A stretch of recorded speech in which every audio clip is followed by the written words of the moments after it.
Hi everyone, welcome to my channel. मु तुम टुकुना सार।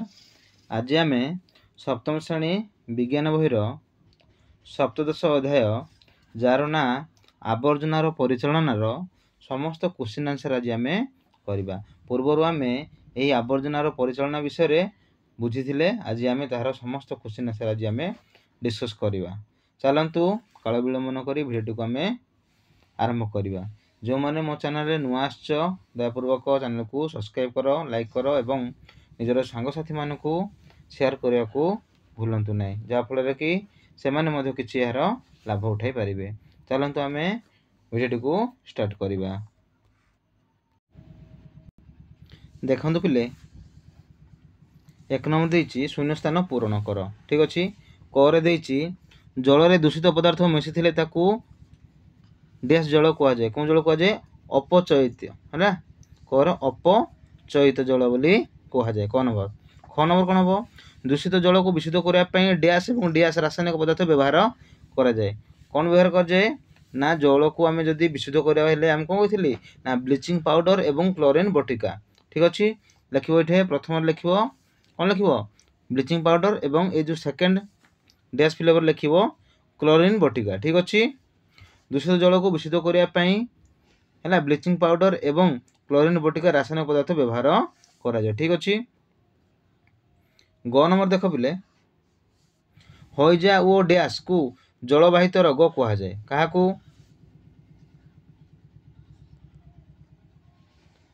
टाइफॉइड एवं कामल है। क्या? ग नंबर कौन हो पिले?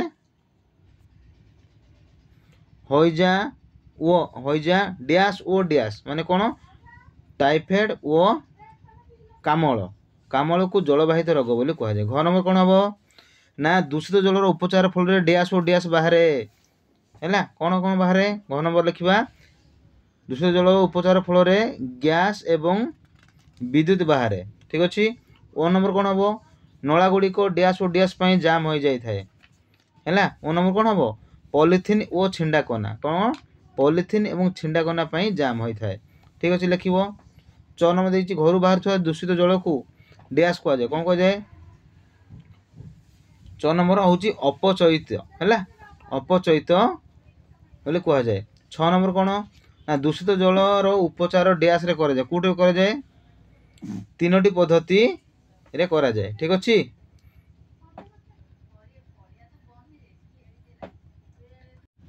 देखते पिले बर्तमान को आम 2 नंबर देखा है।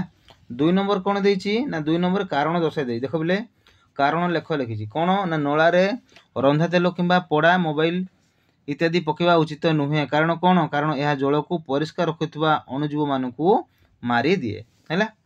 ख नंबर कौन देछि ना कठिन आवर्जना यथा तुला कंढे प्लास्टिक जरी इत्यादि नलारे न पकाई डस्टबिन रे पकेवा उचित। कारण कौन? कारण यह द्वारा नला जाम हो आवर्जना निष्कासन बाधा सृष्टि हुए और मैला जल रास्ता ऊपर को चली आसी यातायात रे बाधा सृष्टि करे माने जीवा आसबारे बाधा सृष्टि करे। बुझी पारले पिले है। कारण दर्शाओ। तापर आम ग नंबर देखिबा कारण दर्शाओ कौन देछि है। देखंतु ग नंबर देछि पिले दूषित जल प्रवाहित स्थान रे यूकालिप्टस गछ लगाया आवश्यक। कहीं ना कारण यही गछ खूब शीघ्र दूषित जल शोषण करे और परिष्कार बाष्प वायुमंडल को छाड़ी थाए है। घ नंबर देछि दूषित जलर उपचार समय प्रथमे बास्क्रीन दे छड़ा जाए है। कारण कौन ना कारण दूषित जल बास्क्रीन दे प्रवाहित होगा समय से कठिन आवर्जना छाणी हो कौन हो छाणी हो जाए।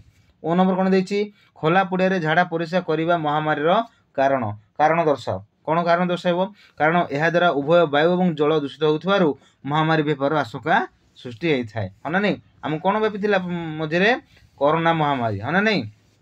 3 नंबर कह पिले कौन देछि ना परिष्कार और परिच्छन्नता रोग मध्य संपर्क कौन? कौन संपर्क ना अपरिष्कार और अपरिच्छन्नता बा अस्वास्थ्यकर परिवेश होउछि रोगर बंधु किंतु परिष्कार परिच्छन्नता ठारू रोग दूरे रुहे। आम जब परिष्कार परिच्छन्न रहिबा ताले आम ठारू कौन रोग दूरे जो हमको रोग मध्य माड़िबो ना सब। तेणु आम पिले कौन करिबा ना परिष्कार परिटन क्लीन रहिबा दरकार। परिष्कार परिच्छन्नता रहिबा आवश्यकता रही। ठीक अच्छे। बर्तमान देखिए आम ख नंबर कौन देछि है। देखते पिले ख नंबर कौन देछि जड़े नागरिक हिसाब से परिमल व्यवस्था तुम कर्तव्य कौन है। आम कौन लिखा उत्तर रे आमे निजे परिमल व्यवस्था प्रति सचेतन रही अन्य से संपर्क सचेतन करने आवश्यकता रही है।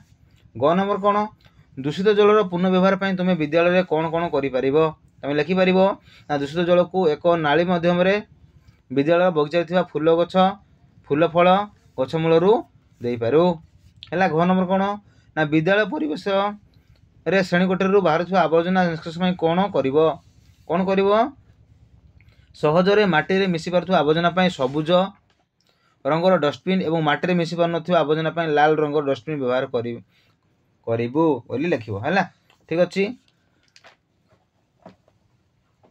ओ नंबर देख ओ नंबर देती तुम्हें तुम विद्यालय शौचालय कौन पायखाना सदुपयोग कौन सब कर लिख छात्र छात्री मान खोला पड़िया मलमूत्र त्याग करने को बारण कर मना करवा कारण यह द्वारा परिमल व्यवस्था विपन्न हेबो से पायखाना व्यवहार करने को उत्साहित करूँ। प्राय पिले गाँ गहली कौन था ना समस्ते कौन बाहर को जाए कौन झाड़ा जाती हाँ ना नहीं किंतु टाउन सहर में प्राय कौन समस्ते पायखाना व्यवहार करथांती। 4 नंबर देख पिले 4 नंबर कौन देती संक्षिप्त टिप्पणी लेख दूषित जल विषय जैविक गैस जलर उपचार खोला नलार अपकारिता एरा सब लेख बोली कहते हैं। देख आम लिखा बिट 1 बिट 2 एमती लिखा बिट 1 लिख पिले तरल आवर्जना कौन कारक गुड़िक जल सहित मिसी यहाँ दूषित करें। ठीक अच्छे विभिन्न कारण जल दूषित होता है यथा शिल्पजनित कृषि संपर्कित और गृह कार्य जनित।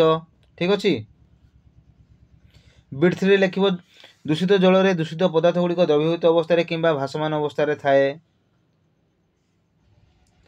3 नंबर 4 नंबर लिख बिट 4 देकी दूषित जल में क्षतिकारक जैविक और अजैविक पदार्थ रोगकारी अणुजीव रही है।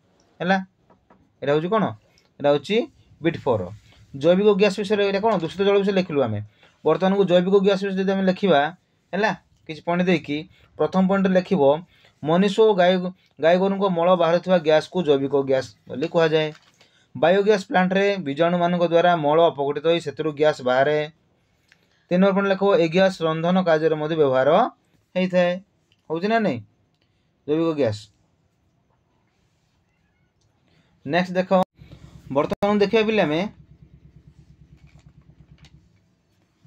जलर कौन उपचार वर्षा जल पुनरुद्धार पर एदि कौन अनिष्टकारी पदार्थ थी जना पड़े तेबे केतक उपचार सेगुड़ी नष्ट कर बिट 2 लिख यही उपचार कौशल गुड़िक है भौतिक उपचार रासायनिक उपचार जैविक उपचार घनीकरण और भस्मीकरण इत्यादि। ठीक अच्छे तापर आम लिखा क्या विषय ना खोला नलार अपकारिता है उपकारिता अपकारिता उपकारिता मैंने भल अपकारिता तार कौन खराब जिनस कौन देखा बिले लिखा आम बिट 3 पर्यंत लिखा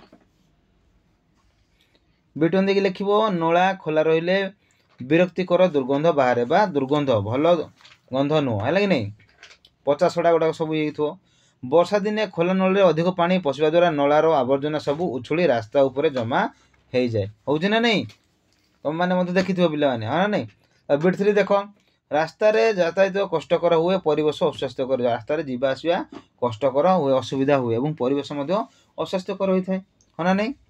4 नंबर पर्यंत पूरा क्लियर हेलु बर्तमान देखिए आम 5 नंबर है 5 नंबर कौन भी देख अपचयित जल विभिन्न उपादान 2टी लेखाएं उदाहरण लेख माने जैविक पदार्थर पोषकर अजैविक पदार्थर रासायनिक पदार्थर अणुजीव पदार्थर है देख डाण पटे तुम लिखाई अजैविक पदार्थर कौन कौन ना मनुष्य मल है आउ परिवा पत्र चपा तार पोषक विषय लिख नाइट्रोजेन फॉस्फोरस अजैविक पदार्थ विषय लिख माटी और गोड़ी रासायनिक पदार्थ गाड़ी तेल और पोकमरा औषध अणुजीव हईजा बीजाणु और टाइफएड बीजाणु। ठीक अच्छे पूरा क्लियर हो गला उत्तर गुड़ा एमती लिख बर्तमान देखिए 6 नंबर कौन दे देखिए आम 6 नंबर देख पॉलीथिन और प्लास्टिक निर्मित पदार्थ व्यवहार पर एणे तेणे न फिंगी फोपाड़ा द्वारा परिवेश कौन क्षति हुए लेख बोली कहूँ तुम लिख पॉलिथिन और प्लास्टिक पदार्थ को पड़े से विषाक्त कौन बाहर बाष्प और धूआं निर्गत वायुमंडल को दूषित करे। 6 नंबर लिखिले पिले। बर्तमान 7 नंबर कौन देख आजिकल देखा जाउथुवा रास्ता रोको बेले रास्ता मझिरे टायर जला जाउछि एहा द्वारा वायुमंडल उपरे की प्रभाव पड़े। टायर पड़े द्वारा कौन बाहर विषाक्त बाष्प बाहर और धूआं बाहर जहाँफल कौन हम वायु को दूषित करें हाँ ना नहीं। 8 नंबर कौन देछि देख पुराणा और व्यवहार हो सारी टायर गुड़ी को साधारणतः आम अव्यवहृत जगार फोपाड़ी दे था एजू जो स्वास्थ्यगत समस्या सृष्टि हुए गुड़िक लेख। कौन लिख ना वर्षा हेले टायर गुड़िक वर्षा पानी संचित हो रहे किछि दिन पर से पानी दुर्गंध हुए से दुर्गंध पानी रे मशा माने डिंब दियंती फल मशा मानकर कौन हम वंश विस्तार हम है सहज हुए और मलेरिया रोग व्यापार आशंका प्रकाश पाई थाए। एटा पिले परीक्षा रे पड़िबो हैला एरा सब इंपोर्टेंट गुड़ाक हाँ इंपोर्टेंट क्वेश्चन गुड़ाक है। 9 नंबर कौन देछि पिले देख 9 नंबर देछि अणुजीव माने सुखिला पत्र सहित प्रतिक्रिया करी कौन सृष्टि करती कही पढ़ला बेलू पिले ह्यूमस कौन रे ह्यूमस से माने सृष्टि करथांती कौन करथांती ह्यूमस। ठीक अच्छे नेक्स्ट देखिबा देख पिले लास्ट नंबर है 10 नंबर कौन दे देख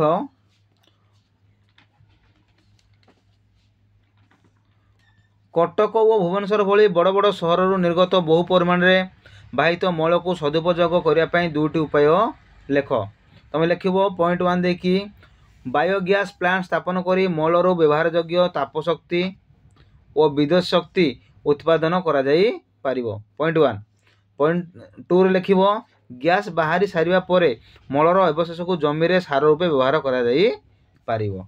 ठीक अछि पिला माने आशा करुँच पिला माने भिडियोटी को आपको बहुत भल लगी। देखो 1 नंबर आरंभ करी आम 2 नंबर कलु 3 नंबर कलु 4 नंबर कलु 5 नंबर कलु है 6 number 7 number 8 number 9 number 10 number आउ कि नहीं है एरा तुम देती बही रे घरे करने काम प्रतिदिन तुम परिवार प्रत्येक व्यक्ति दांत घषा हाथ मुह धोइबा दाढ़ी काटिबा गाधोइबा एरा सब देती पे मैंने तेणु आशा करुँच भिडियोटी को भल लगी जदि भिडियोटी को भल लगी थाए ताहले लाइक कर कमेंट कर एवं शेयर करने को भूलु ना। आज एतिकी विदाय नौची धन्यवाद।